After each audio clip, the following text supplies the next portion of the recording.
I'll now conduct thorough research and generate part 1 of the script.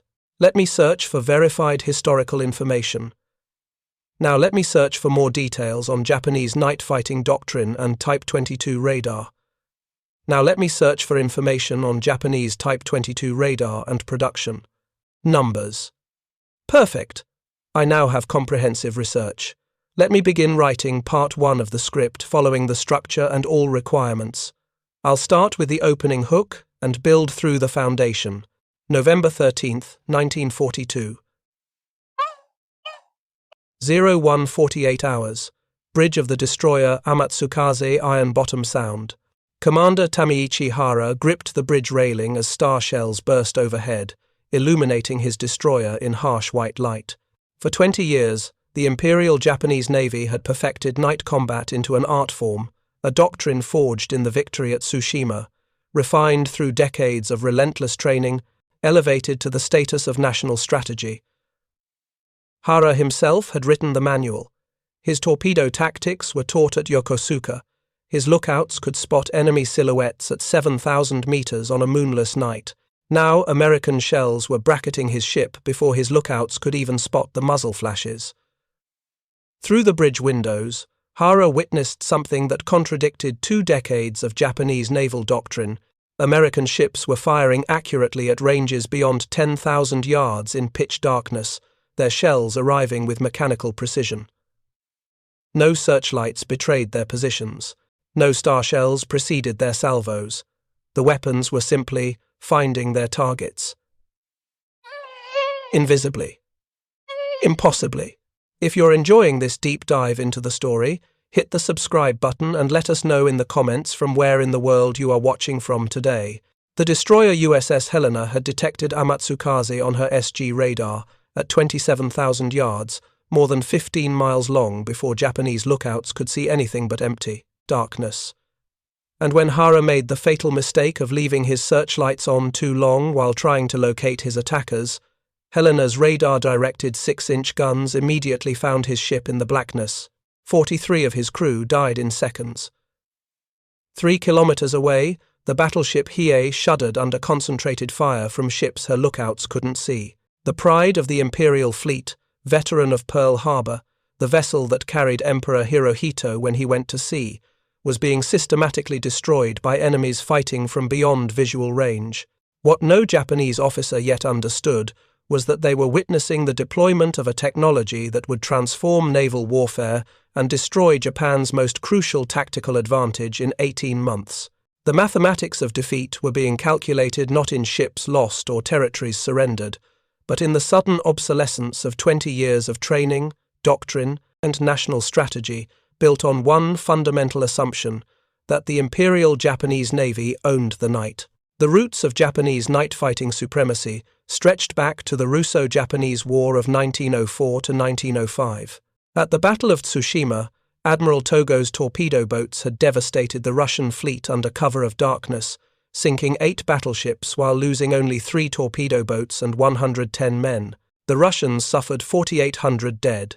It was the most lopsided naval victory in modern history, and it became gospel establishing night combat as the cornerstone of Japanese naval strategy for defeating numerically superior enemies. For nearly 40 years after Tsushima, the Imperial Navy built every aspect of its doctrine around a single principle. Japan would face the United States Navy in a great decisive battle somewhere in the Western Pacific. The Americans would have more ships, they would have larger guns, but Japan would compensate through superior night-fighting tactics, whittling down the bicyclops, approaching American fleet through nighttime torpedo attacks before the final daylight gun duel between battleships. If Japan could maintain a fleet 70% the strength of the US Navy, naval planners calculated, then superior training and night-fighting prowess would bridge the remaining gap. Everything depended on that 30% advantage that darkness would provide. By 1942, this doctrine had evolved into the most sophisticated night-fighting system in the world. Japanese sailors trained relentlessly in darkness. Every aspect of their ships, weapons, and procedures was optimized for combat after sunset. Lookouts underwent specialized programs designed to maximize their night vision. They spent hours in darkened rooms, training their eyes. They maintained strict diets to avoid vitamin A deficiencies that could impair their night vision. They practiced distance estimation in low-light conditions until they could distinguish ship types by silhouette at ranges that seemed impossible. The average Japanese lookout could spot ship silhouettes at 7,000 meters on a moonless night, twice the distance of their American counterparts. These weren't ordinary seamen pressed into watch duties. The Imperial Navy designated certain petty officers as masters in lookout, elite specialists who trained day and night to hone skills no other navy bothered to develop. No other military in the world invested such resources in something as seemingly primitive as human eyesight. The technology gap seemed to confirm Japanese superiority. While America experimented with primitive radar sets that most captains distrusted, Japanese optics led the world. Their binoculars, manufactured by Nippon Kogaku, later known as Nikon, provided exceptional magnification with superior light-gathering capability. Particularly noteworthy were binoculars featuring lenses as large as 21 centimeters, mounted on pedestals to keep them stable during combat maneuvers. In the darkness, Japanese lookouts using these instruments could see what American sailors couldn't even imagine. Standard Japanese night fighting doctrine emphasized launching torpedoes first, using gunfire only when necessary, and searchlights as little as possible. The weapons that made this doctrine lethal were the Type 93 Long Lance torpedoes, the finest naval torpedoes in the world. Oxygen-fueled rather than air-powered, they left no telltale wake. They could strike targets at 24,000 yards, far beyond any range at which American ships could detect them at night. Each Long Lance carried an 1,100-pound warhead, more than twice the payload of American torpedoes. Most crucially, the Long Lance was wakeless. In daylight, lookouts on the target ship might spot the white trail of bubbles approaching. At night, there was nothing. No warning, just the sudden explosion tearing through a ship's hull. Japanese gun crews practiced firing in salvo rather than continuous fire to protect their lookouts' night vision. When guns were about to fire, a double buzzer sounded throughout the ship, giving lookouts time to cover their eyes. This seemingly small detail reflected the obsessive attention Japan paid to night combat. Even the night lighting in their ships was carefully designed using optimal red illumination rather than the dark blue that American ships used, which actually degraded night vision. The Japanese had even developed flashless powder for their guns, both to protect their lookouts' vision and to make muzzle flashes harder for enemies to detect. Every detail, every procedure, every piece of equipment reflected decades of refinement. The early Pacific War validated every assumption. At the Battle of Savo Island on August 9, 1942, Japanese cruisers had annihilated an Allied force in 33 minutes of night combat. 4 Allied heavy cruisers, Vincennes, Quincy, Astoria, and Canberra, were sunk or fatally damaged. The Japanese didn't lose a single ship. Over 1,000 Allied sailors died. Japanese casualties, fewer than 100. The Battle of Savo Island demonstrated the terrifying effectiveness of Japanese night tactics. The Allied force had radar, the primitive SC air search sets that some ships carried, but the radar operators weren't trained properly. The task force commanders didn't understand how to use the information. And critically, they positioned their radar-equipped ships at the rear of the formation rather than forward where they could provide early warning. Japanese cruisers Chokai, Ioba, Kako, Kinugasa, and Furutaka fired 45 Long Lance torpedoes during the battle. Quincy and Vincennes were sunk by torpedo hits. Chicago had her bow blown off. The remaining cruisers were destroyed by gunfire from ships they never saw. The battle confirmed what Japanese officers had believed since Tsushima. American sailors couldn't fight at night. They were dependent on technology, but their technology was inadequate. They lacked the warrior discipline, the years of training, the cultural commitment to excellence that the Imperial Navy embodied. Commander Hara, commanding Amatsukaze during this period, had every reason for confidence. He had trained as a torpedo warfare expert. He had written the manual that became official doctrine. He had participated in the Battle of the Java Sea, where his squadron had destroyed an Allied force. He had helped sink submarines by spotting their periscopes from impossibly long distances once, according to his memoir, detecting a submarine 4 kilometers away when a sailor on deck lit a cigarette. At the Battle of Tassafaronga on November 30th, 1942, a single Japanese destroyer squadron would savage a superior American cruiser force in another night engagement, torpedoing 4 ships in minutes. The Americans had radar, they had more guns, they had numerical superiority, none of it mattered in the darkness. What the Japanese didn't know, what Commander Hara couldn't possibly have known as his lookouts strained into the night, was that a revolution in radar technology was occurring in American shipyards and laboratories, and this revolution would make everything Japan had built obsolete. In November 1940, a British technical mission arrived in the United States carrying what historian James Finney Baxter III would later call the most valuable cargo ever brought to our shores. It was a cavity magnetron, a device capable of generating microwave frequency radio waves at power levels previously thought impossible. The British had developed the cavity magnetron in February 1940 as their nation faced Germany almost alone. It was a device that worked like an electronic whistle, but instead of sound waves, it produced microwaves. This seemingly abstract scientific achievement had profound implications. It meant radar could operate at much shorter wavelengths, providing far better resolution and accuracy than existing systems. The Tizard Mission, named after its leader, Sir Henry Tizard, shared this technology with the Americans despite Britain's desperate situation. Winston Churchill had made the calculation that Britain's survival depended on American industrial might. Sharing the magnetron was an act of strategic desperation and strategic brilliance. American scientists at RCA and Bell Labs saw a demonstration of the cavity magnetron and understood immediately what they were witnessing. It was 100 times more powerful than any transmitter they had developed. Within weeks, plans were underway to create a massive radar development program. In November 1940, the Massachusetts Institute of Technology established the Radiation Laboratory, an intentionally misleading name, designed to obscure the fact that it was a radar development center. Under the direction of Dr. Lee Dubridge, the Radiation Laboratory would grow to employ nearly 4,000 people at its peak. It would develop over 100 different radar systems. It would result in production worth $1.5 billion, equivalent to roughly $25 billion in modern currency. The Radiation Laboratory was comparable in scale and secrecy to the Manhattan Project. It represented a mobilization of scientific talent unprecedented in American history. Engineers and scientists were recruited from universities across the country. Nobel Prize winners worked alongside graduate students. The goal was singular: transform the cavity magnetron from a laboratory curiosity into weapons that could win the war.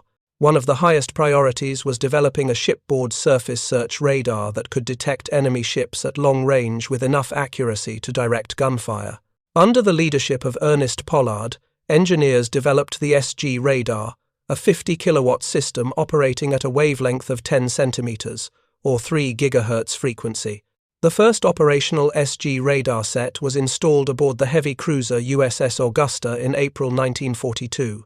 By late 1942, the system was being installed as standard equipment on new construction ships. The first Fletcher-Class destroyer, USS Fletcher herself, commissioned on June 30, 1942, carried the SG radar as original equipment. The technical specifications of the SG radar represented a quantum leap from primitive earlier systems.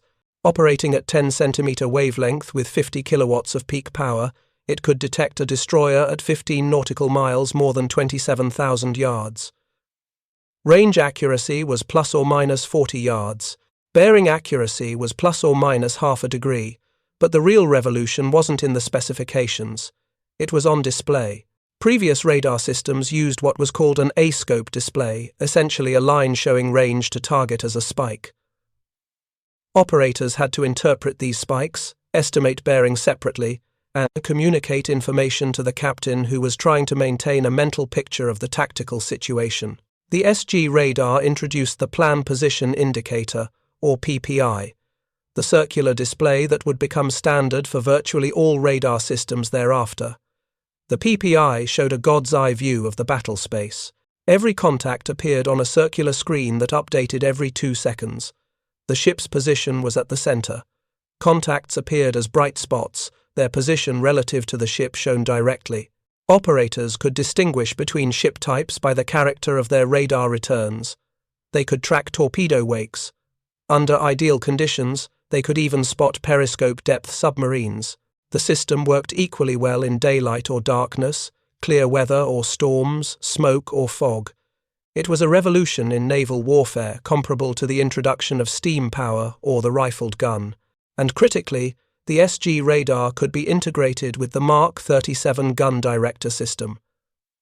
Fire control radar tracked the target. An analog computer, the Mark I Ampere fire control computer, calculated firing solutions automatically, adjusting for target speed, target course, wind, ship motion, and a dozen other variables.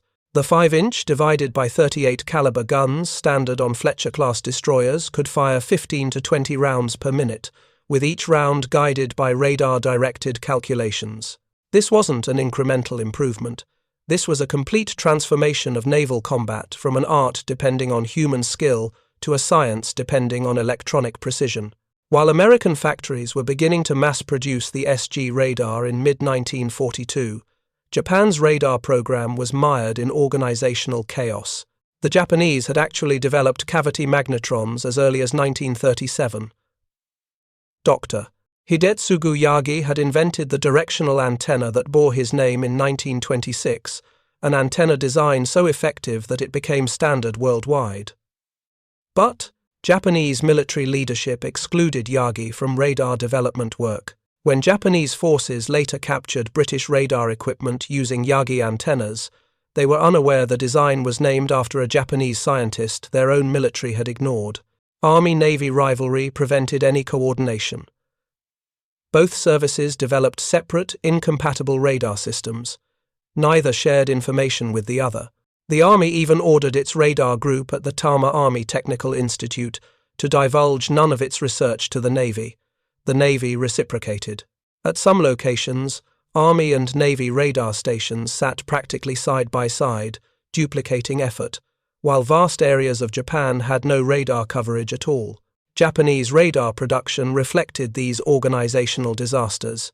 The Type 22 surface search radar, the closest Japanese equivalent to the American SG, operated at a wavelength of 1.5 meters or 200 megahertz. Peak power was only 2 kilowatts, 25 times less than the SG. It could detect destroyers at 10 nautical miles under optimal conditions. Range accuracy was plus or minus 300 yards, 7 times worse than the SG.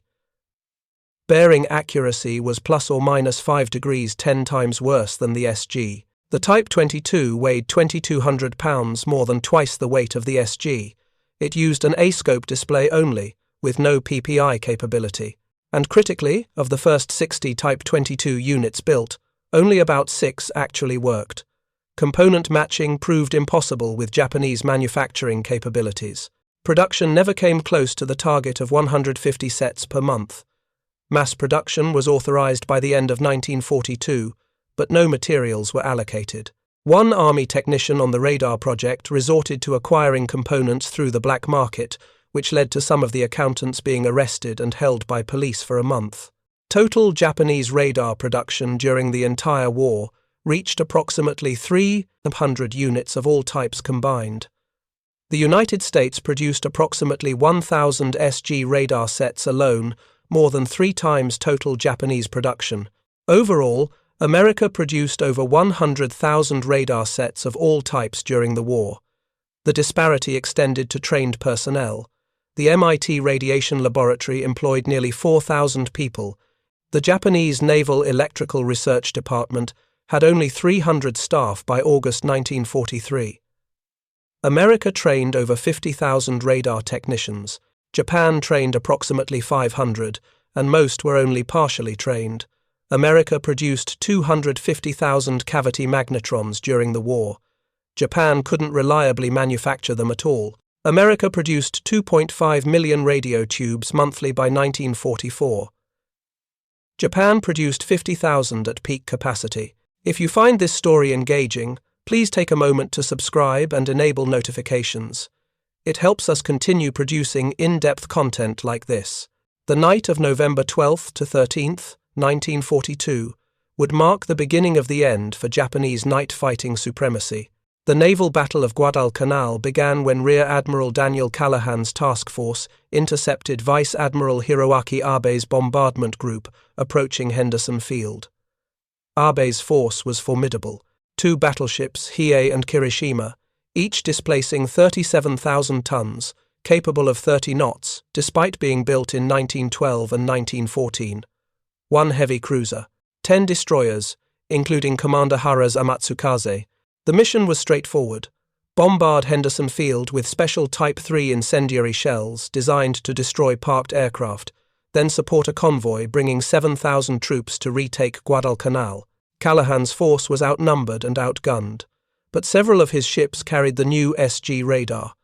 USS Helena, in particular, had one of the latest sets, operated by well-trained technicians. At 01, 24 hours 18 minutes before star shells would illuminate Amatsukaze and herald the start of the surface action.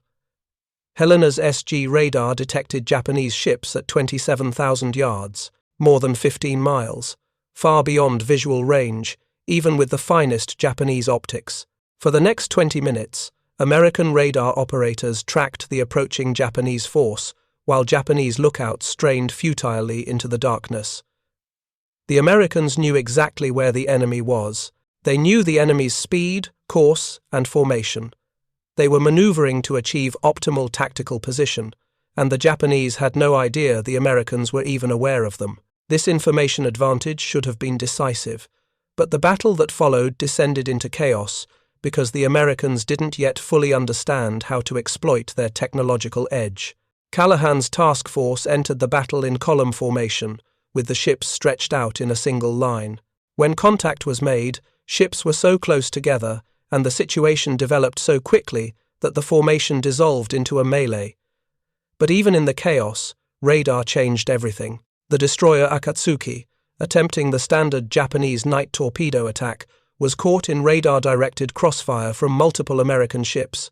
She exploded and sank within minutes. Commander Hara's Amatsukaze successfully torpedoed USS Barton, breaking her in half, and hit USS Juno, leaving her crippled. She would sink the next day after being torpedoed by a submarine. Hara's torpedo expertise, his decades of training, all the skill that made him the Navy's #1 torpedo officer, it all remained deadly effective.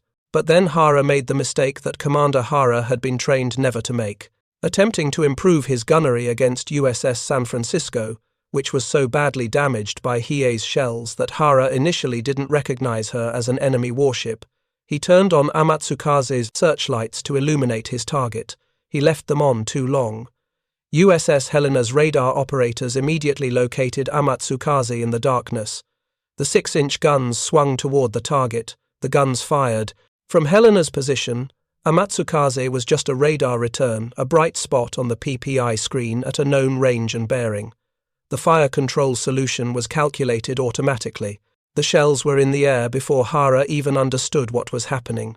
The shells struck with devastating accuracy. One destroyed Amatsukaze's steering. Another disabled her guns.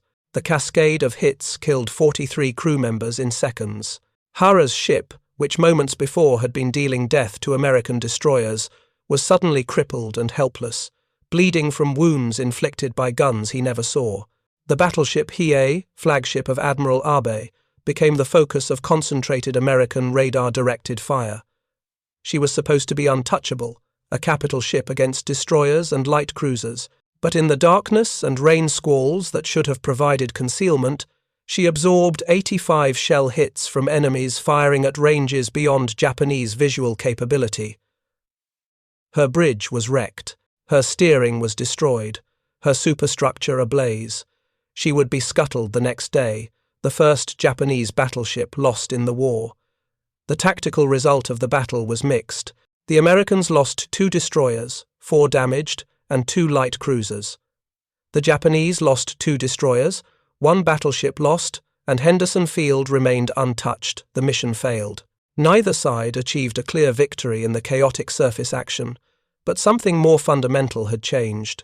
For the first time, Japanese officers had experienced what it felt like to be shot at from beyond visual range, to be targeted by weapons they couldn't see, to watch their doctrine, their training, their tactics, everything they'd practiced for decades rendered partially ineffective by an enemy who could somehow see in the dark. The psychological impact was profound in ways that wouldn't become fully apparent for months. Japanese night fighting tactics depended on exploiting darkness, but if the enemy could see in darkness, if the night no longer provided concealment, then what? Commander Hara survived. His ship limped back to Japan for repairs that would take weeks. During those weeks, as engineers patched the holes in Amatsukaze's hull, Hara had time to think, time to understand what he'd experienced. He had done everything correctly. His torpedo attack was textbook. His ship had struck 2 American vessels. But then he'd used searchlights, and instantly impossibly accurate return fire had crippled his ship. The Americans hadn't gotten lucky. They hadn't spotted his searchlights and responded with blind fire that happened to hit. The shells had arrived too quickly, too accurately. They'd been aimed. Hara understood, perhaps before most Japanese officers, that something fundamental had changed in naval warfare. The night no longer belonged to Japan. By early 1943, the pattern was becoming clear to those willing to see it. American destroyers, equipped with SG radar, were intercepting Tokyo Express, runs the high-speed destroyer missions to resupply Guadalcanal in complete darkness, in rain, in conditions where visual contact should have been impossible. The Tokyo Express operations had been one of the Imperial Navy's great tactical innovations. Fast destroyer squadrons would race down the slot, the passage through the Solomon Islands under cover of darkness, deliver supplies to Japanese forces on Guadalcanal, and withdraw before dawn brought American air superiority. These missions were commanded by the finest destroyer captains in the Imperial Navy and depended entirely on Japanese night-fighting superiority. Captain Raizo Tanaka commanded the 2nd Destroyer Squadron and led many Tokyo Express runs. He was perhaps the most skilled destroyer commander in the Imperial Navy, a tactician of genuine brilliance. At Tassafaronga on November 30th, 1942, just 2 weeks after the first Guadalcanal night action, Tanaka demonstrated his mastery. His 8 destroyers, loaded with supplies, encountered an American force of 5 cruisers and 6 destroyers. The Americans had numerical superiority and radar. Tanaka had skill, doctrine, and the long lance. In the battle that followed, Japanese torpedoes crippled 4 American cruisers: Minneapolis, New Orleans, Pensacola, and Northampton. Northampton would sink. The other 3 were out of action for months. Japanese losses: 1 destroyer sunk. It was a triumph of traditional night-fighting doctrine. But even Tanaka recognized that darkness was no longer the sanctuary it had been. In his 1956 article, Japan's Losing Struggle for Guadalcanal, published in the U.S. Naval Institute Proceedings, Tanaka acknowledged the growing American radar advantage. Despite his tactical brilliance, despite achieving decisive victories, he understood that technology was shifting the balance. The Tokyo Express runs began suffering increasing losses. Darkness no longer guaranteed safe passage. American destroyers were detecting Japanese ships from beyond visual range, maneuvering into attack positions, launching torpedoes or opening gunfire, all before Japanese lookouts spotted anything. The Fletcher-Class destroyers represented American industrial might at its zenith. Between 1942 and 1944, American shipyards produced 175 Fletcher-Class destroyers. Each ship displaced 2,050 tons standard, measured 376 feet overall, and could make 38 knots. Each carried 5 5-inch divided by 38 caliber dual-purpose guns, 10 21-inch torpedo tubes in 2 quintuple mounts, and most critically, the SG radar as standard equipment. 175 destroyers in 2 years. Japan built 32 destroyers of all types during the same period. The Americans were producing more than 5 times as many destroyers, and every American destroyer was technologically superior to its Japanese equivalent. The production of Fletcher-Class destroyers took place at 11 different shipyards across the United States.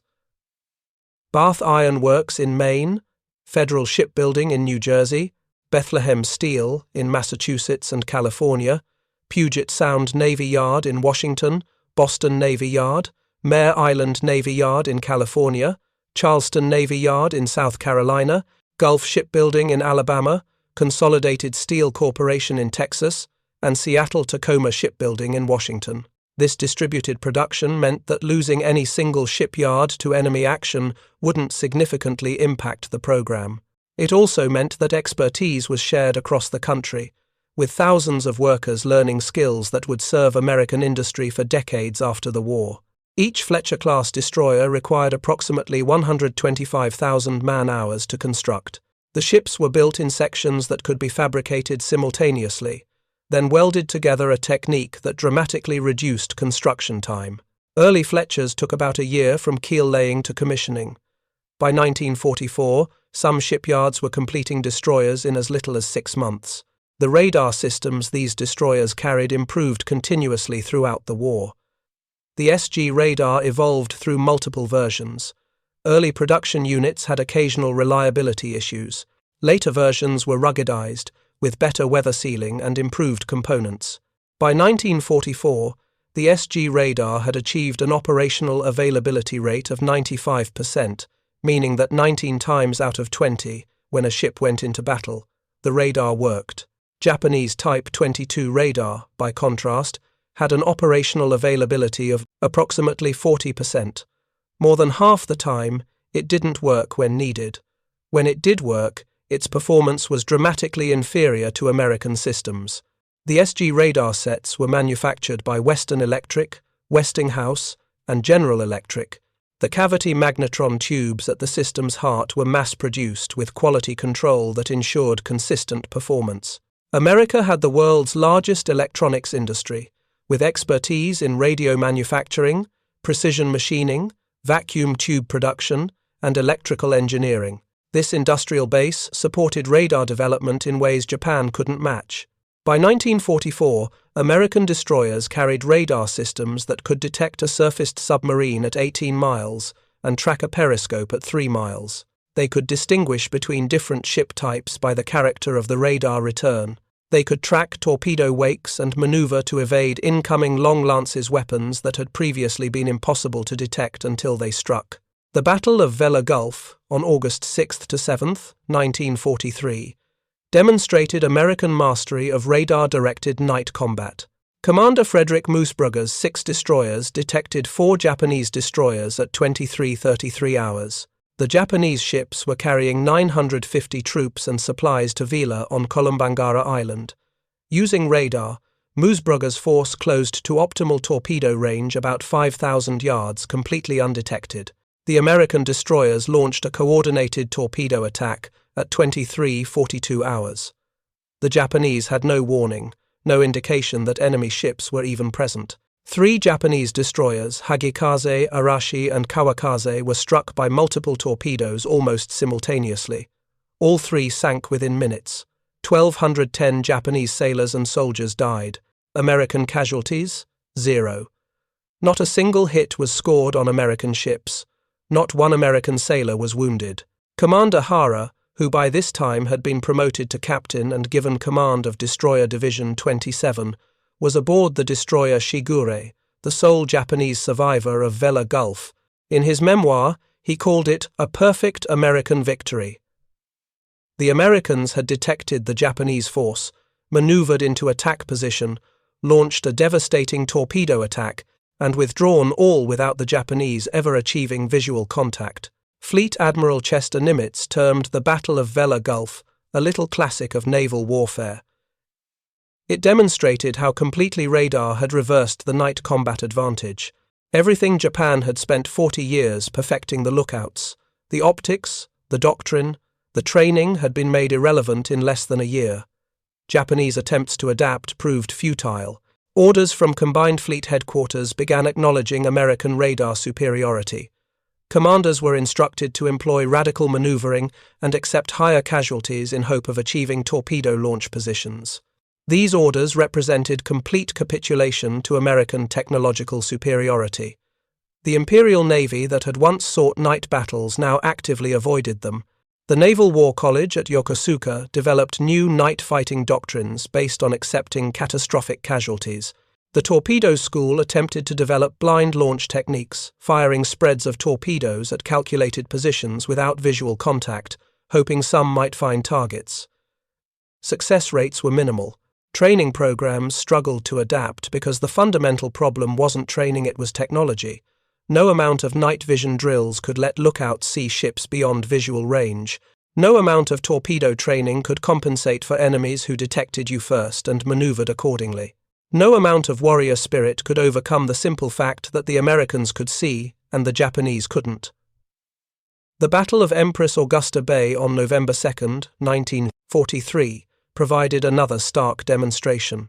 Rear Admiral Aaron Merrill's Task Force 39, including several Fletcher-Class destroyers with the latest SG radar modifications, intercepted a superior Japanese force under Rear Admiral Sentaro Omori. At 02:27 hours, American radar detected Japanese ships at 35,900 yards over 20 kilometers.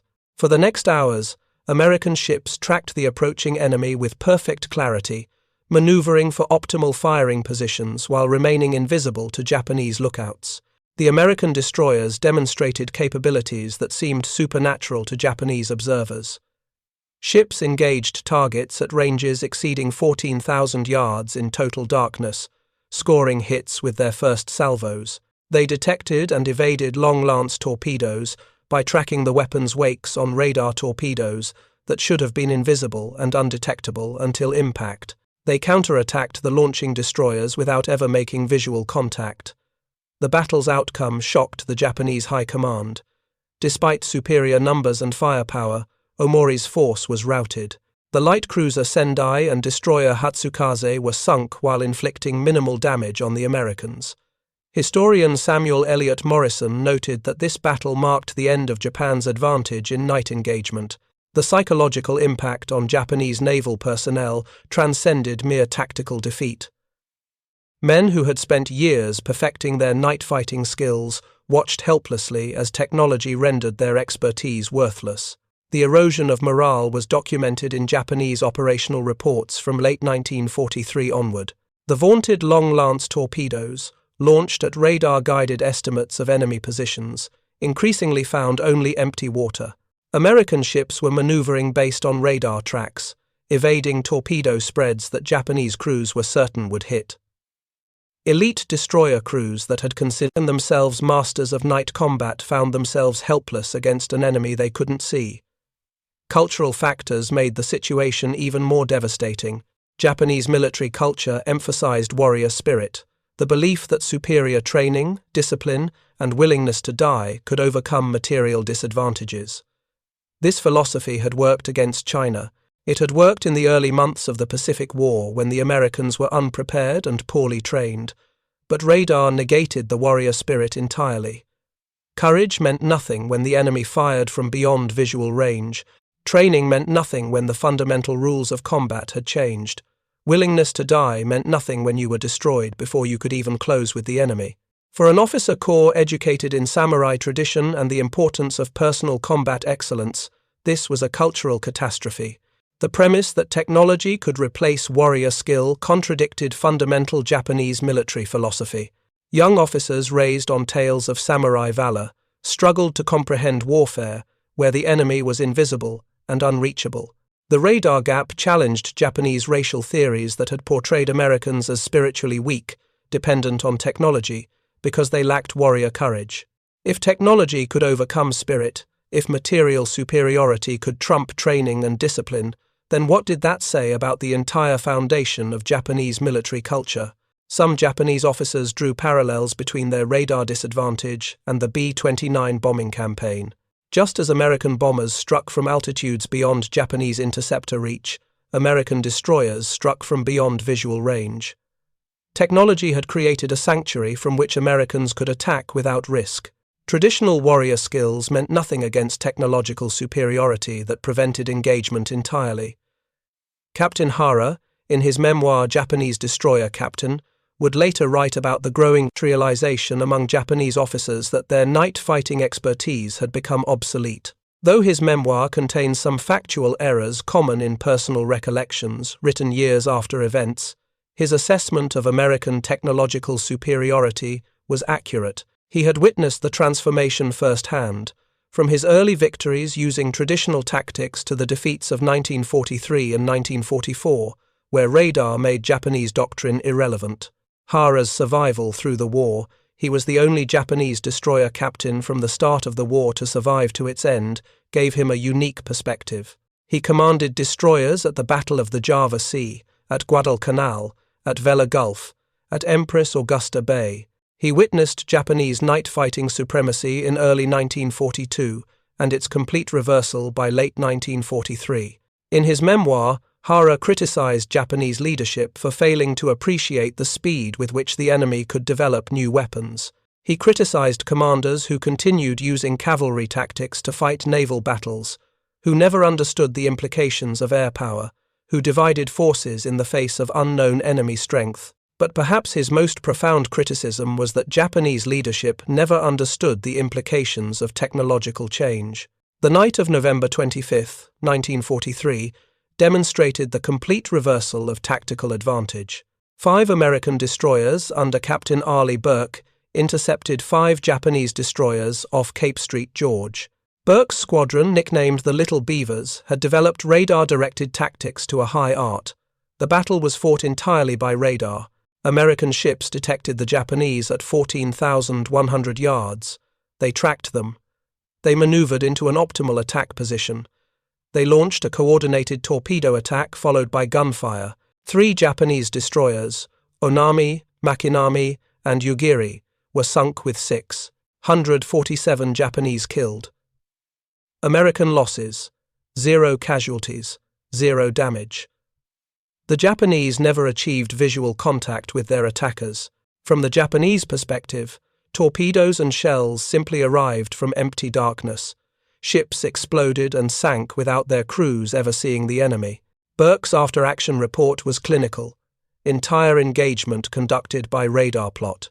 Visual contact with the enemy was never achieved nor required. This battle convinced Japanese naval leadership that night surface combat was no longer viable against radar-equipped American forces. It marked the last surface engagement of the Solomon Islands campaign and effectively ended Japanese attempts to use destroyer forces in night combat against American ships with radar. Orders from the combined fleet essentially abandoned night destroyer actions. One order stated explicitly that night combat advantage now belongs entirely to the enemy.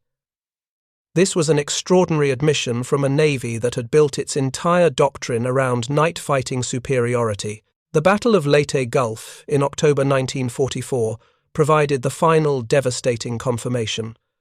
During the Battle of Surigao Strait on October 25, 1944, the United States Navy achieved what military historians consider the last battleship versus battleship engagement in history. But it was also a demonstration of how completely radar had transformed naval warfare. Vice Admiral Jesse Oldendorf commanded 6 battleships, 8 cruisers, and numerous destroyers positioned across Surigao Strait. Vice Admiral Shoji Nishimura's force, 2 battleships, 1 cruiser, and 4 destroyers approached through the strait in darkness, hoping to break through to the landing beaches and attack American amphibious forces. American radar detected the Japanese force long before visual contact. Destroyers launched torpedo attacks from positions the Japanese never detected. The battleship Fuso was torpedoed and broke in 2. Destroyers Yamagumo, Michishio, and Asagumo were sunk by destroyer attacks before the Japanese even reached the American battle line. When Nishimura's remaining ships battleship Yamashiro and cruiser Mogami finally came within range of Oldendorf's battleships, they sailed into a perfectly prepared ambush. The American battleships crossed the T, the ideal tactical position, where all your guns can fire at an enemy who can only fire with forward turrets. But they achieved this position using radar tracking, maneuvering in darkness with precision that would have been impossible using visual methods. Yamashiro was hit by an estimated 40 shells in just minutes. She sank at 04:19 hours. Mogami, badly damaged, would be sunk the next day by aircraft. Of Nishimura's 7 ships, only destroyer Shigure escaped, commanded by an officer who had learned hard lessons about American radar capability.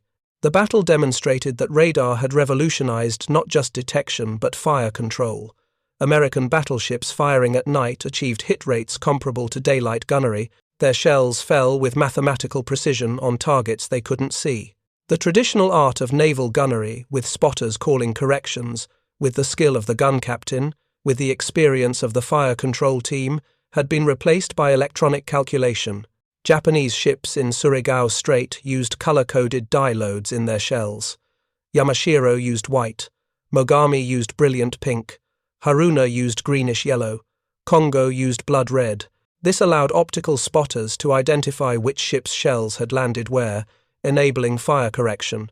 This technique developed because Japan lacked fire control radar, contrasted starkly with American radar-controlled automatic firing systems that needed no such visual aids. Even Japan's submarine force, initially less affected by American surface search radar, eventually encountered the technology's reach. The SG radar could detect a surfaced submarine at ranges exceeding 15 miles. Japanese submarines depended on surface running for speed and to recharge batteries. Transit speeds dropped from 15 knots surfaced to 3 knots submerged. Battery life limited underwater endurance to hours rather than days. American destroyer escorts equipped with radar hunted Japanese submarines with deadly efficiency. The destroyer escort USS England achieved the most remarkable anti-submarine performance of the war, sinking 6 Japanese submarines in 12 days during May 1944. All were detected initially by radar spotted on the surface at night or in poor visibility when they thought darkness provided safety. Japanese submarine losses reached catastrophic levels by late 1944. Of 84 fleet submarines operational at the start of the war, only a handful remained by 1945. Many were lost to aircraft and other causes, but radar-equipped surface hunters accounted for a significant portion of losses. The statistics from Pacific War destroyer engagements starkly illustrated radar's impact. In the pre-radar era, from December 1941 to October 1942, Japanese destroyers had a slight advantage in night combat. Japanese destroyer losses: 8. American destroyer losses: 11. Exchange ratio: 1.4 to 1 favoring Japan. In the early radar era, from November 1942 to June 1943, as SG radar was being deployed, but doctrine and training were still developing, the advantage was reversed. Japanese destroyer losses: 19. American destroyer losses: 7. Exchange ratio: 2.7 to 1 favoring America. In the mature radar era from July 1943 to August 1945, when American forces had fully integrated radar into doctrine and tactics, the disparity became catastrophic. Japanese destroyer losses in night combat: 47. American destroyer losses in night combat: 4. Exchange ratio: 11.8 to 1 favoring America. The numbers told the story of a technology revolution that occurred in less than 2 years. The Imperial Japanese Navy, which had spent 40 years perfecting night combat, was suffering losses at nearly 12 to 1 ratios against an enemy that had initially been inferior in night fighting.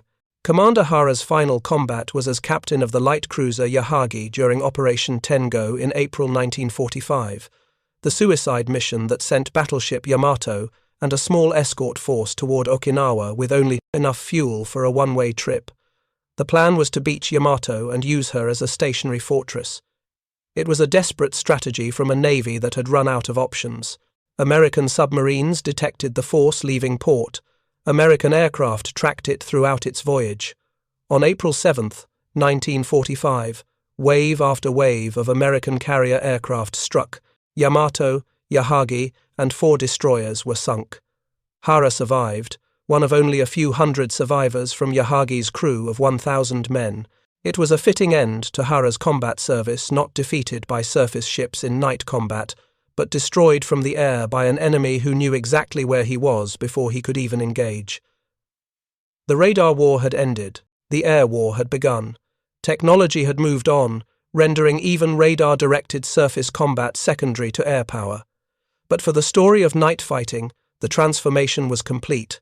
The Imperial Japanese Navy that had entered the war as masters of night combat ended it unable to venture out after dark.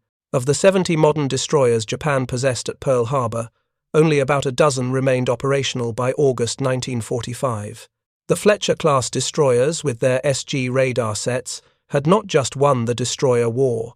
They had fundamentally transformed naval warfare from art to science, from human skill to electronic detection, from warrior tradition to technological superiority.